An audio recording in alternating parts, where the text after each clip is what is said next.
is. Faith is not a blind belief. It is the strength found in our shared community and the convictions that shape our nation. Welcome to Faith in America, exploring political and patriotic themes for a stronger nation.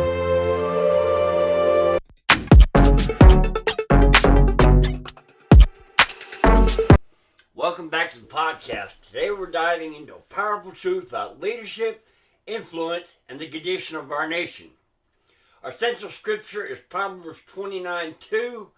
When the righteous are in authority, the people rejoice. But when the wicked beareth rule, the people mourn. That verse sets the tone for everything I want to talk about today. First, the power of righteous leadership. Righteous leadership is not just about politics. It's about character. It's about integrity, justice, and walking in the fear of the Lord. When leaders are righteous, their decisions bring peace, stability, and blessings. The Bible reinforces this in Proverbs 16:12.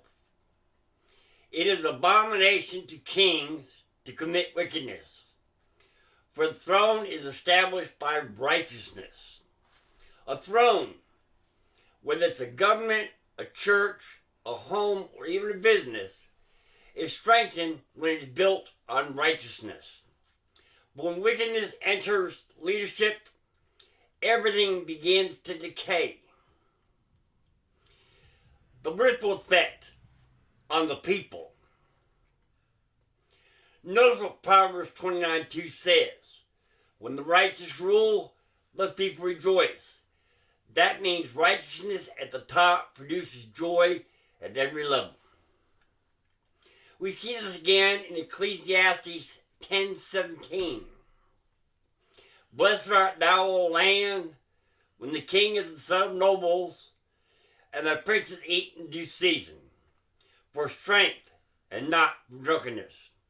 In other words, when leaders are disciplined, honorable, and wise, the whole nation is blessed. But when leadership lacks strength, the people suffer. Wicked leadership produces fear, confusion, and oppression.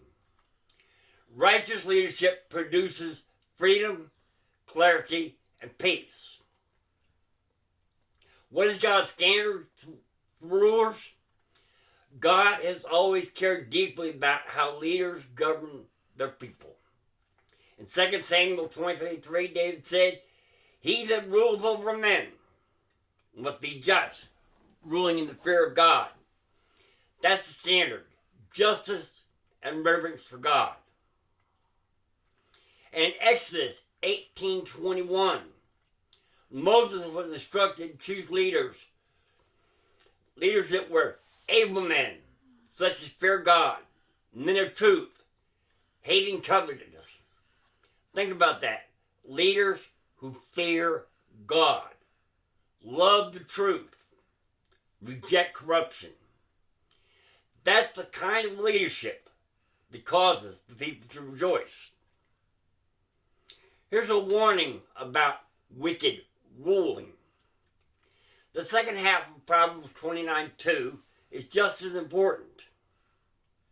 But when the wicked beareth rule, the people mourn.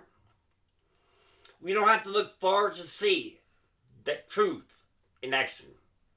When leaders are driven by selfish ambition, dishonesty, or pride, it brings hardship to the people. Proverbs 28:12 says, when righteous men do rejoice, there is great glory. But when wicked rise, a man is hidden. Wicked leadership pushes good people into hiding. It silences truth and promotes fear. What this means for us today.